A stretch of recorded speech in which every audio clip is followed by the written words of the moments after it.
This is our first chat for the Coal2Sol fundraiser, which is something that OR's been doing for a while. And so what we thought we'd do, first of all, over here. 10 years. What? So yeah, what we thought we'd do doing first it over here 10 years. is have OR talk about what he's been doing and like how this got started. So first, yeah, how did this all get started?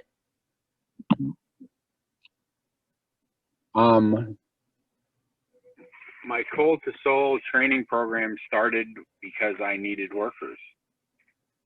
I was going through a lot of employees that solar install is hard work. And so I would have people, you know, work for a month or so and then decide it was too hard, or, you know, be interested and then leave. And so I was doing a lot of on-the-job training, and I started talking with John A. Logan, and they said, will you do a training class? And so I scheduled my first one, and it was actually scheduled to be 2 weeks after we get hit by that big derecho, where there was no power in the whole region for a whole week. And I didn't know if anybody registered. But I showed up at the class, and I think my first class I had 9 people, and it was an absolute blast. And I went back and just kept training people and training people. And at that time, there wasn't a lot of work in this area, so I was training a lot of people to leave the area. I know of at least 3 people that I trained, you know, as much as 8 or 9 years ago, that are still in renewable energy, that are still working. But I don't know, a lot of people, it was just a passing fad. They were just, you know, kind of interested. But I'd say probably also 25 or 30% of the people taking my class were people wanting to know enough so they could get it put on their own homes. So they'd be knowledgeable enough about it so they weren't,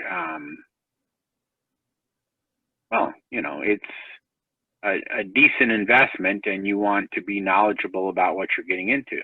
Yeah, and you don't want to get scammed. And I mean, a big part of what I do is I tend to be over honest.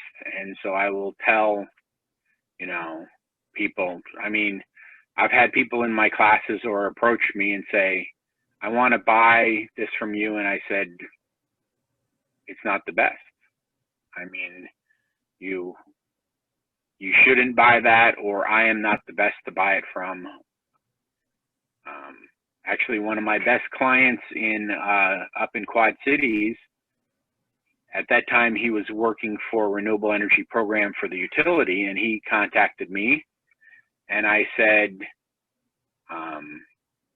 here, you should talk to this company. They are better at that kind of project than me. And because of that, because I basically was honest with him and said, you know, here's a company that can do it better than me.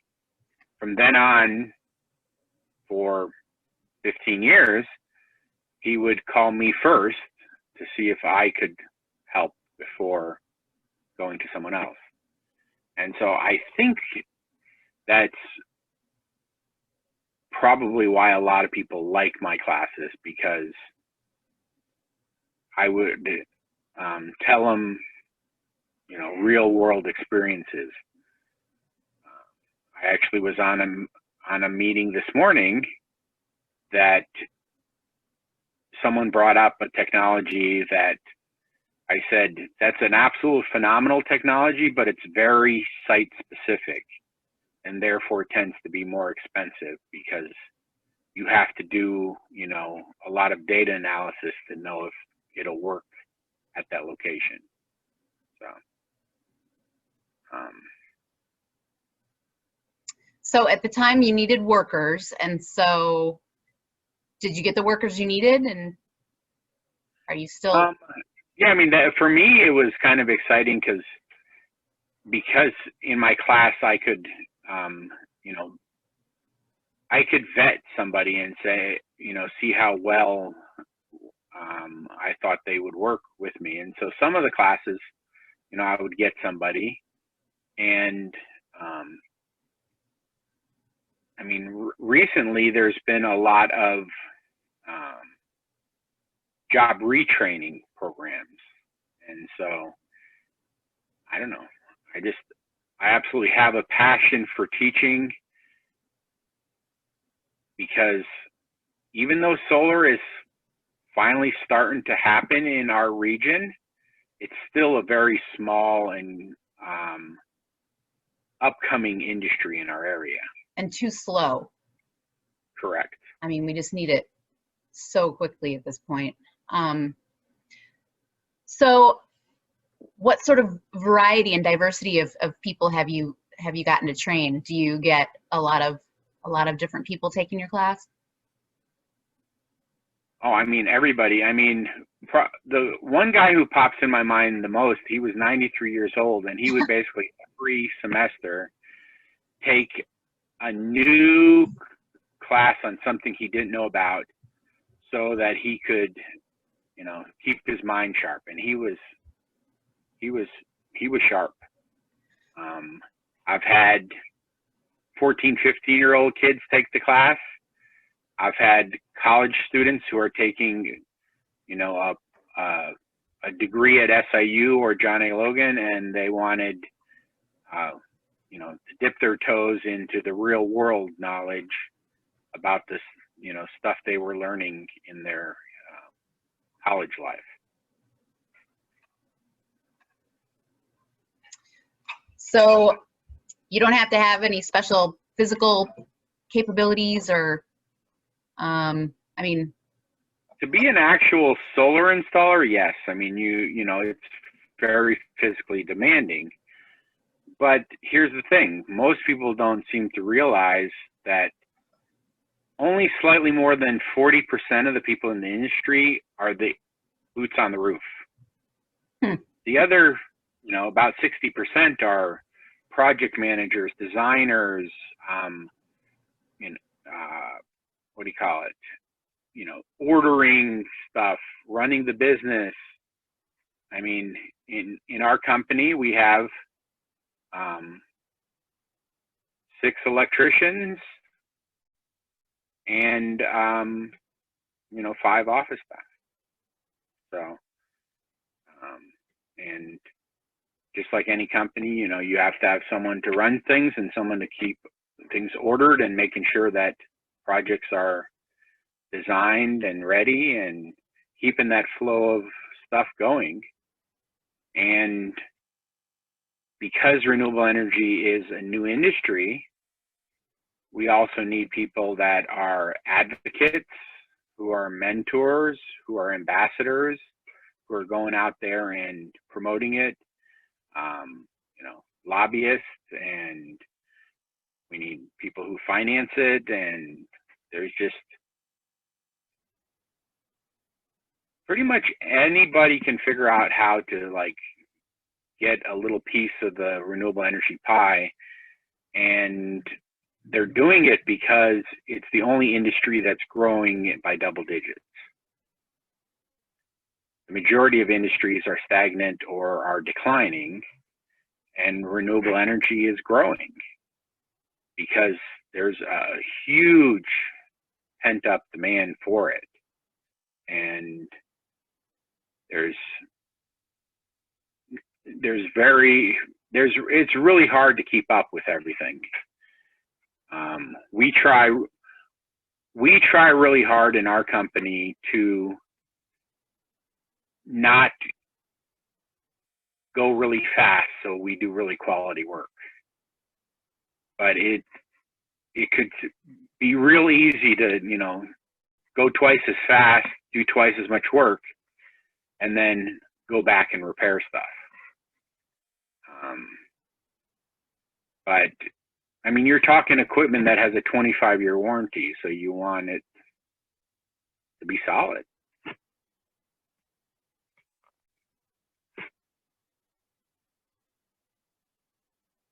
The reason why I love the Coal2Sol program is in our area, we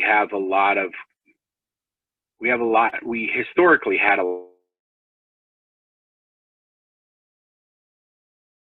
3 years, always right towards the end of the year, the coal mines have been laying people off, and we're talking hundreds of people, always, right before Christmas. Just, it's the end of the year, they're looking at their books and they see that they don't need as many people. But here's the thing, we've got all these highly educated, extremely hardworking people who are used to working in difficult locations. I mean, solar installer is on the roof, in the basement, in the utility room, crawling through the attic. And so coal miners are absolutely phenomenal to be retrained to be solar installers. Okay, and the other thing I've heard that's good about, sorry, I lost my audio there. I don't know what's going on. My computer's just like locking up. But can solar jobs be the same kind of jobs that they had before in terms of like how much they're making and the benefits and stuff like that, or how does it compare at that point? Probably not right away, because you're starting on the bottom, and working your way up. But I mean, the majority of solar companies are in desperate need of workers and are willing to pay good for good hard workers. And so, wow, I mean, that's just, it seems like such an exciting time to be involved in solar. I mean, you've been involved in it for a long time, and you've been pushing it, and now all of a sudden it's like, yeah, we call it the solar coaster. It's just constantly, and then the last 3 years though, it's been like straight up. Solar coaster, that's funny. Yeah, I mean, and part of that is it's been depending on, regulation and utility rules. And I mean, before 2007, we didn't have a standardized net metering contract with utilities. You couldn't just like contact them and hook up solar. So, I mean, locally, Egyptian and Ameren in 2007 created a standardized contract. There was, as recently as like 4 years,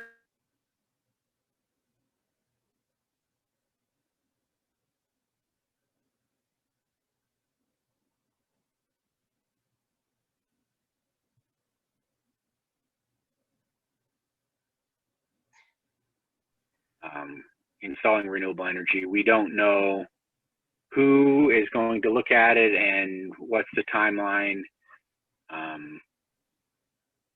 I mean, Ameren is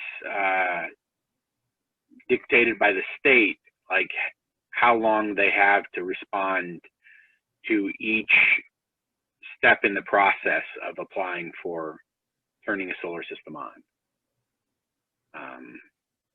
So for example, once we put the whole system on and we file construction complete, they have 15 working days to then come and test it and let us know if there's any problems. And they used to have to meet with them, but now they've got it where they just come. We've convinced them, if you're testing it and it's good, we'll just leave it on. And I don't have to drive out there and turn it on. You tested it. You turned it on, tested it, approved it, leave it on. All right. It's cranking out power. Nice. Yeah. So now you've been installing systems on, have you done nonprofits before, or are you usually doing habitat houses, or what are you usually doing for the Coal2Sol So like houses? my passion, since I was 15, my goal was energy education and installing solar for low income. And it's only been recently, like I always tried to do like one system a year, but honestly, for many years, it was a very small system. But in the recent times, we've managed to donate a system, let's see, WDBX community radio station in Carbondale. We did Gaia House. We've done multiple habitats, and our goal next year is to do a minimum of 6. And it's actually surprisingly hard to find nonprofits. Which is what I'm going to hopefully help you with, right? Right. They have to, well, it's not hard to find nonprofits, but it's hard to find nonprofits that the board is willing to get, a no upfront cost solar system, has good solar access. What else? Own their own building or permission to put solar on with maybe a long-term lease or even a short-term lease.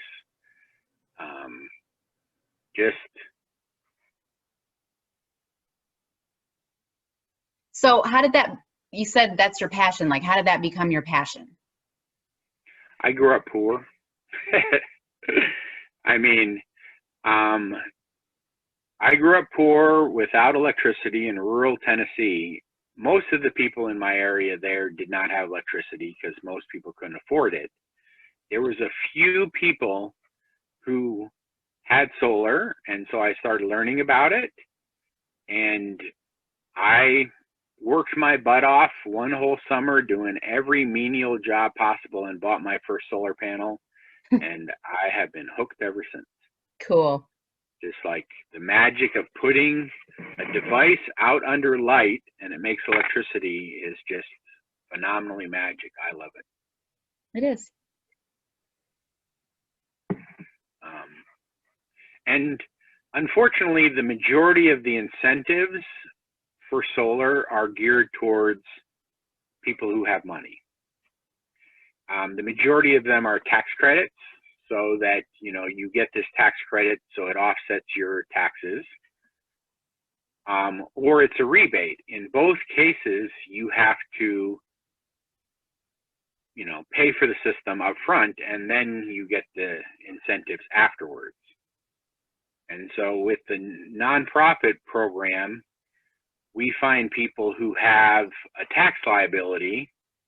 They own the solar system, they get all the tax credits.